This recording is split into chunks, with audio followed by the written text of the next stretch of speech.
ഈ സിനിമയിലെ ഏറ്റവും ബ്രില്യന്റ് ആയ ഒരു ഡീറ്റെയിലിംഗ് എന്താണെന്ന് അറിയാമോ? ബാലൻ ജനിക്കുന്നതും വളരുന്നതും ആ ജയിലിനുള്ളിലാണ്. പക്ഷെ അവിടെ വെച്ച് തന്നെ ആ അമ്മ അവനെ പുറം ലോകത്തെ അതിജീവിക്കാൻ പാകത്തിൽ ട്രെയിൻ ചെയ്യുന്നുണ്ട്. ജയിൽ ഭിത്തികളിൽ വരച്ചു വെച്ച ചിത്രങ്ങളിലൂടെ തങ്ങളുടെ ഭൂതകാലം ആ കുഞ്ഞിന്റെ മനസ്സിലേക്ക് അമ്മ അക്ഷരം പ്രതി പകർത്തി വെക്കുകയാണ്. അതെല്ലാം അവൻ മനപ്പാടമാക്കണം. കാരണം പുറത്തിറങ്ങിയാല് അവന് സംഭവിക്കുന്ന ചെറിയൊരു പിഴവ് പോലും അവരുടെ നിലനിൽപ്പിന് തന്നെ ഇല്ലാതാക്കും. ഇതൊരു സാധാരണ വളർത്തലല്ലെന്ന് മനസ്സിലാക്കാൻ ആ ഒരൊറ്റ സീൻ മതി.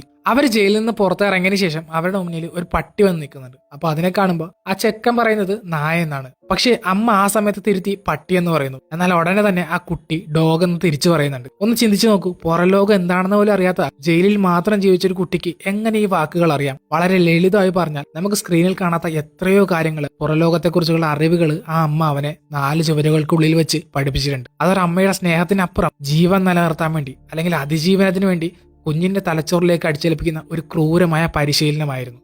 അടുത്തതായിട്ട് ഈ സിനിമയിലെ അമ്മ ശരിക്കും ഒരു ടോക്സിക് ആണോ? ഒറ്റ നോട്ടത്തിൽ നമുക്ക് അങ്ങനെ തോന്നാം. പോലീസ് ഉദ്യോഗസ്ഥർ നൽകി ജോലി അവർ വേണ്ടെന്ന് വെക്കുന്നു.